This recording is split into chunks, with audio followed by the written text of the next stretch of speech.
You really think you belong here? My dad laughed, swirling his wine. My sister leaned in and whispered, just loud enough for the table to hear, "She smells like pig manure." I said nothing. I simply folded my napkin, placed it on my lap, and smiled. They had no idea.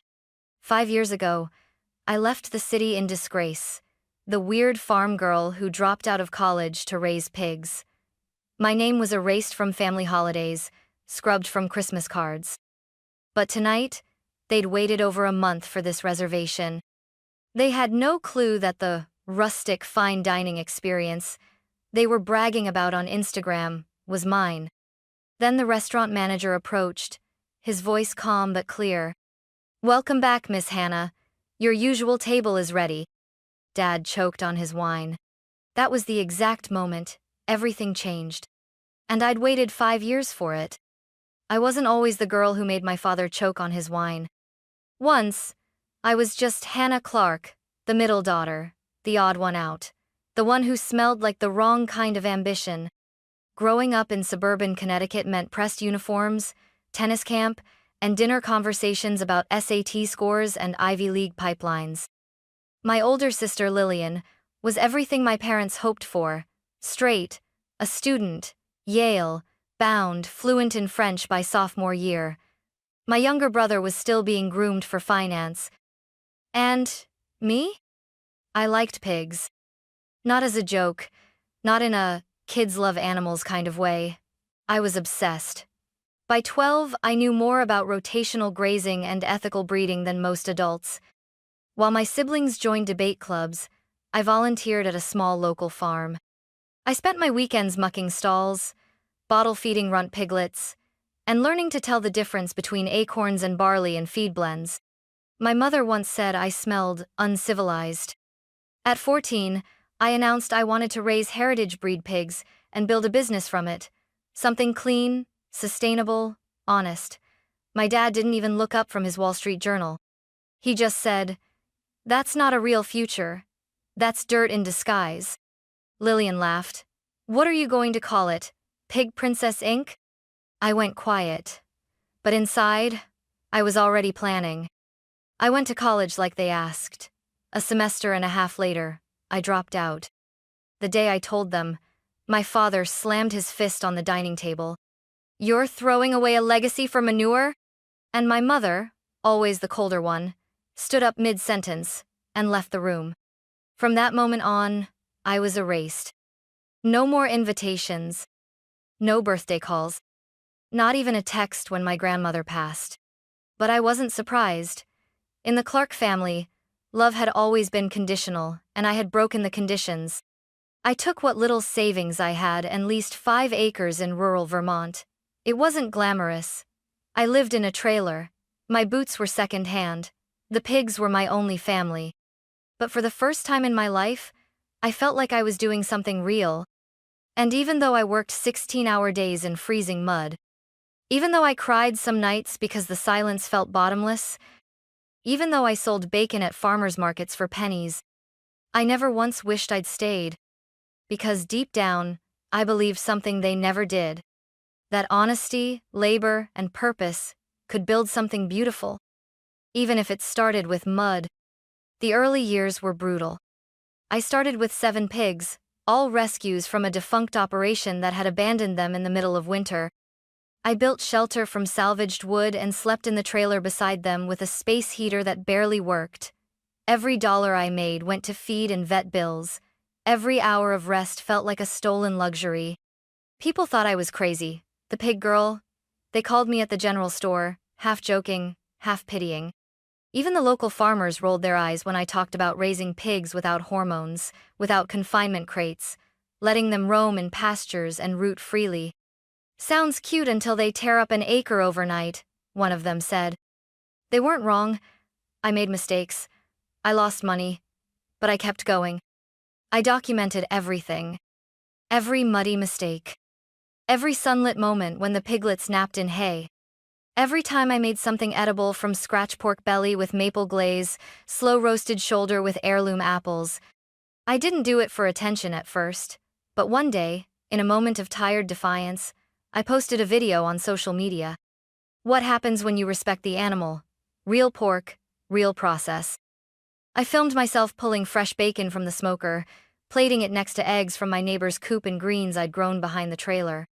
I uploaded it and forgot about it. 3 days later, it had 2 million views. Suddenly, people wanted to know more, not just about the pigs, but about the food. How did you make that crackling so crispy? Where can I taste this? Do you sell it anywhere? An editor from a food blog reached out.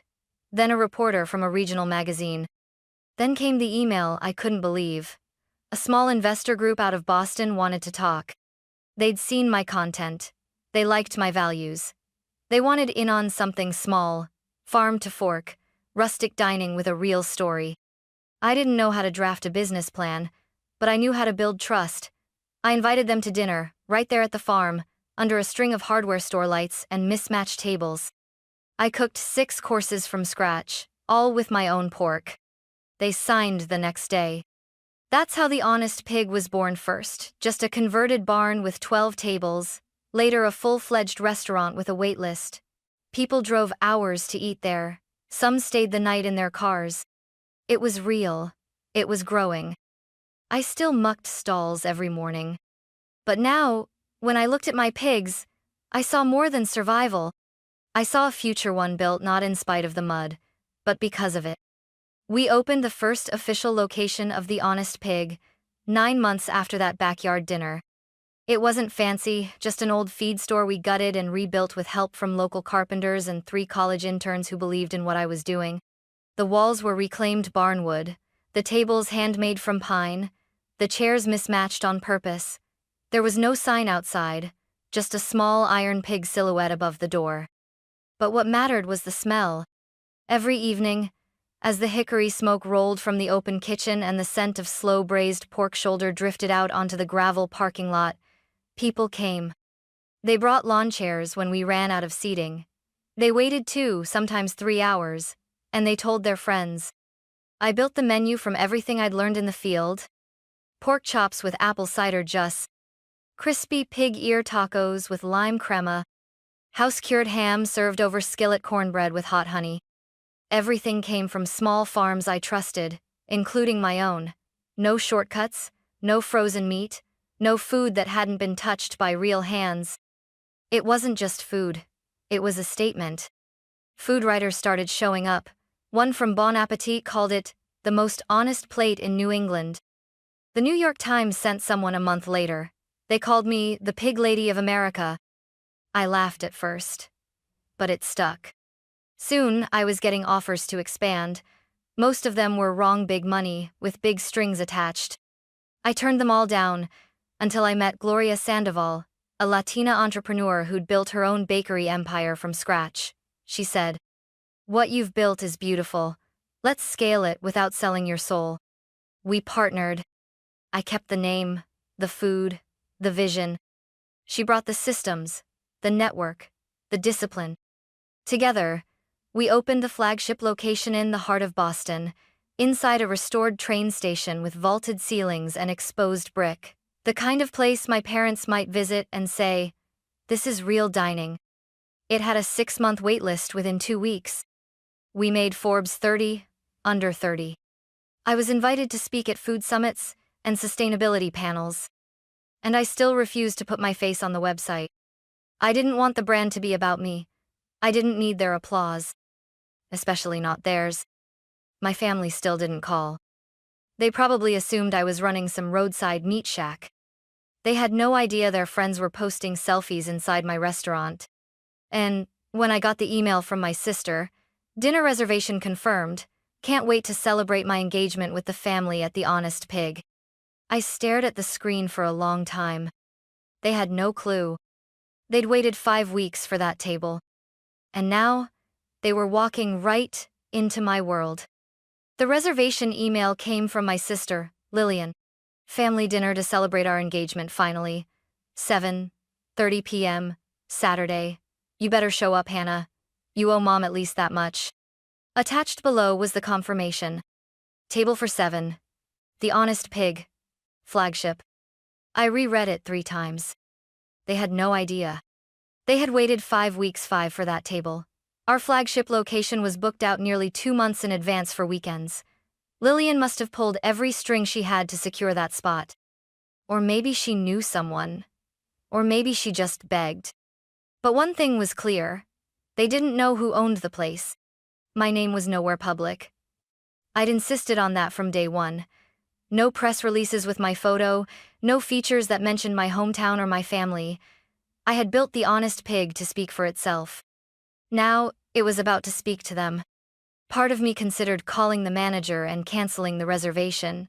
I could claim a double booking or kitchen renovation. But something held me back. Not revenge. Not even pride. Just readiness. I wasn't that girl anymore, the one who ran from their judgment, who cried quietly when they forgot her birthday, who pretended she didn't care when she was left off the family Christmas card. I had built something real, something loved, something good. If they were going to see me again, it wouldn't be at some awkward backyard reunion or polite brunch. It would be here, in my house, on my terms. Surrounded by everything they told me would never amount to anything. I replied to Lillian's email 2 hours later. Confirmed. I'll be there. I arrived 10 minutes early. Not through the staff entrance like I usually did. Not in my kitchen boots or with flour on my sleeve. I wore a clean denim dress, leather boots still dusty from the farm, and a faded corduroy jacket my pigs had once chewed a corner of. I didn't bother covering the scent of hay and smoke that clung to me. I wasn't here to pretend. The hostess smiled when she saw me. "Miss Hannah," she said quietly, with a knowing nod. "Let them seat me last," I whispered. "Just like any other guest." She understood. From the hallway, I could already hear the voices. My mother's clipped tone, my father's low hum as he read the wine list out loud like it was scripture. Lillian's high-pitched laugh bounced off the brick walls. I lingered near the sidebar, unseen, until the hostess gave me the cue. Then, I walked in. The table fell quiet for half a second, just long enough for all eyes to land on me. Then my father chuckled. "You really think you belong here?" he said, shaking his head. I forced a smile. "Good evening, everyone." Lillian leaned toward my mother and said with an audible whisper, "She smells like pig manure." I didn't react. I pulled out the only empty chair and sat down. My boots made a soft thud against the hardwood. My hands were clean, but not manicured. My hair was brushed, but still held a slight frizz from the barn air. I looked exactly like myself. "You could have dressed up a little," my mother murmured behind her champagne flute. "This is my version of formal," I said, pouring myself water. "I hope you can at least afford dinner," my father added with a grin. "This place isn't cheap." I nodded politely. No one asked how I'd been. No one said, "Nice to see you."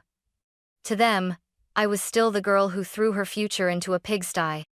And yet, they had waited 5 weeks to sit at this table. 5 weeks to dine in a place I had built. They just didn't know it yet. Not yet. The appetizers had just been cleared when it happened. We'd gotten through a shared plate of pork rillette, own recipe, and maple-glazed bacon flatbread. They had no idea they were critiquing my creations. My mother pushed aside the pickled onions. Lillian scraped off the crackling. My father asked if the bacon was too thick for modern plating. I let them. Then, Marcus appeared. He was our general manager, polished, calm, and sharp as a carving knife. He approached our table with his signature grace, holding a leather folder in one hand. "Excuse me," he said, voice warm but composed. "Is there a Miss Hannah Clark at this table?" My father frowned. "Why?" he asked, immediately defensive. "Is there a problem?" Marcus turned to me, ignoring the question. Then he smiled. "Welcome back, Miss Hannah. Your usual table is ready in the side dining room. Would you like me to bring over the investor's wine list now or after your walkthrough?" Silence. Lillian blinked first. My mother's hand froze midair. My father choked on his wine. Literally. He coughed twice, then dabbed at his lips with his napkin, eyes wide. I'm sorry, what?" he asked. Marcus turned to the rest of them, still professional.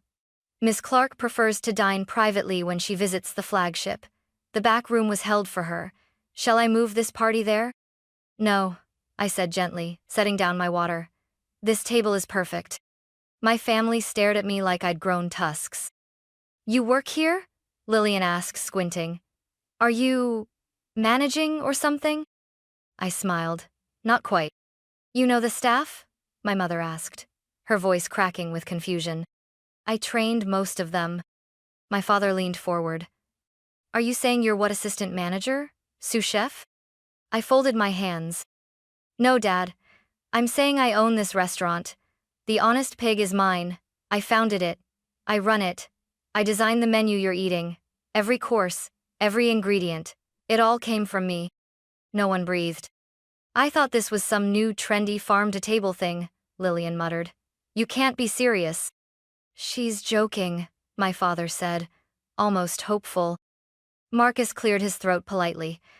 Actually, sir, Miss Clark is not only the owner, but the executive chef and founder of our entire restaurant group. This flagship is the heart of our brand. The brand? My mother repeated. I turned to her. We have 7 locations now. Boston, Portland, Chicago, Denver. I opened them using pork raised from my farm, the one you called a patch of mud and dreams. The words landed like knives. You lied, Lillian whispered. You made us think you were struggling. No, I said softly. You assumed I was. But why? My mother asked, blinking fast. Why wouldn't you tell us?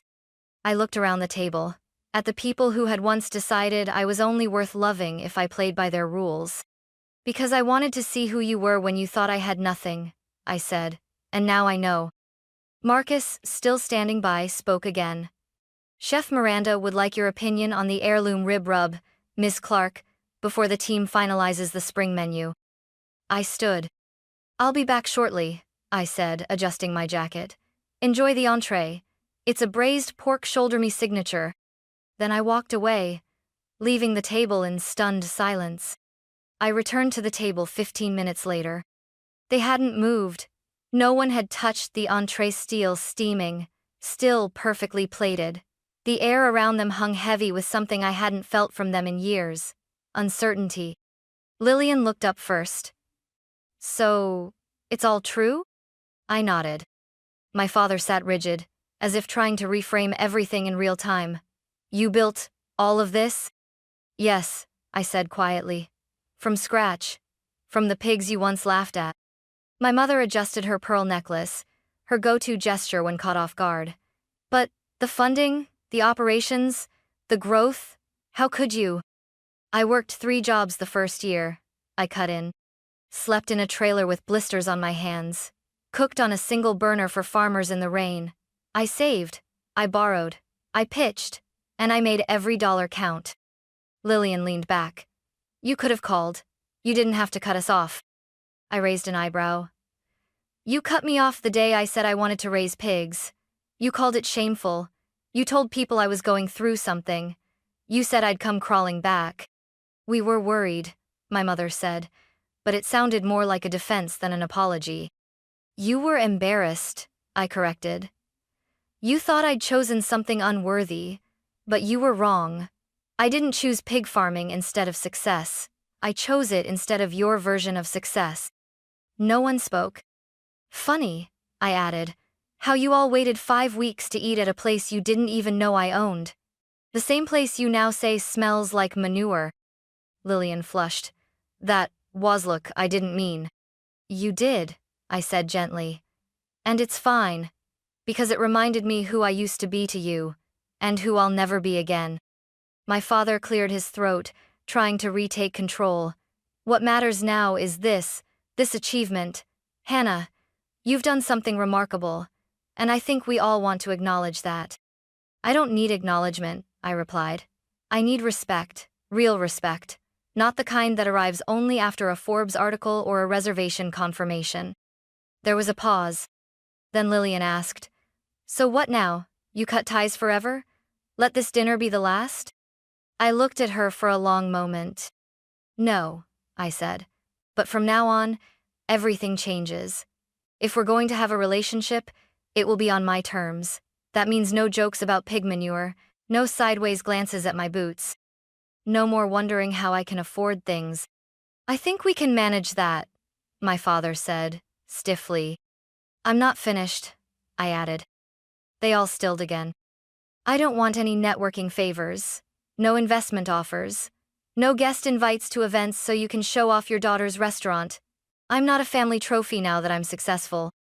I'm still the same girl who loved the smell of soil and hay more than silk and champagne. My mother's lip trembled, but she said nothing. And one more thing, I said. I'm proud of what I built, but I'm prouder that I built it without bending to become someone you'd finally accept. My voice softened. I'm here tonight not because I need your approval. I'm here because I finally don't. Lillian exhaled. Okay, she said quietly. That's fair. And, I added after a pause, if you'd like, I could host the rehearsal dinner here, as my gift. Her eyes widened.